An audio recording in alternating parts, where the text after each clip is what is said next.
All right, so now what we're going to do is we're going to work on this hand, right? So first of all, we're going to do some muting, and how we're going to mute is with this part of our palm. And we're going to pick and hit that part of our palm at the string at the same time.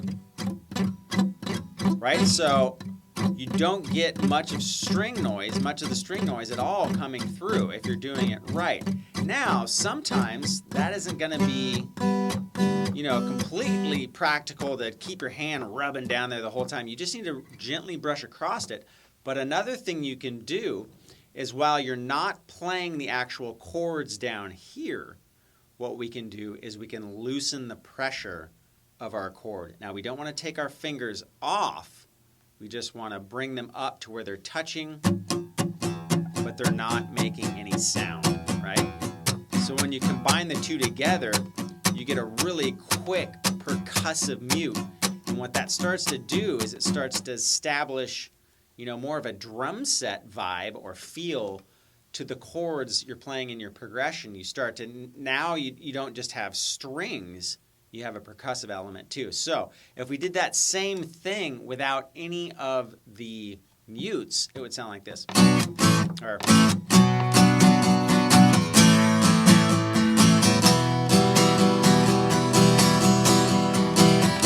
right? It would have that kind of vibe. But if we put the mutes in there,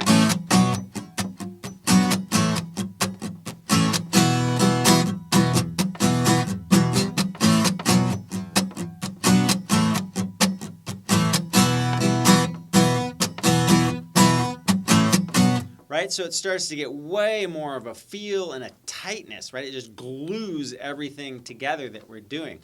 Now, I realize that may look tough, and it's not easy. So what we're going to do is we're going to challenge you, but we're going to try to break it down in a way that it's easy to understand and that you'll be able to do it as well. So you can just start by doing, since we're going to start with upstrokes, which is something new as well, we're going to play up. What you can do is go up, mute, up, mute, up, mute, up, mute. Okay, so what we're going to do is we're going to go up, and then we're going to take the pressure off of this hand, down, and then put it back on, up, right? And then as soon as we're ready to do that upstroke, we put the pressure back on this hand, right? And we take away our palm so we get a nice chord sound. So you get...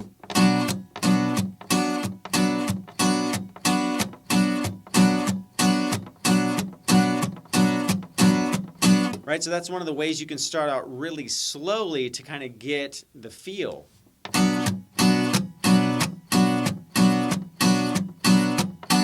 Okay, so work on that.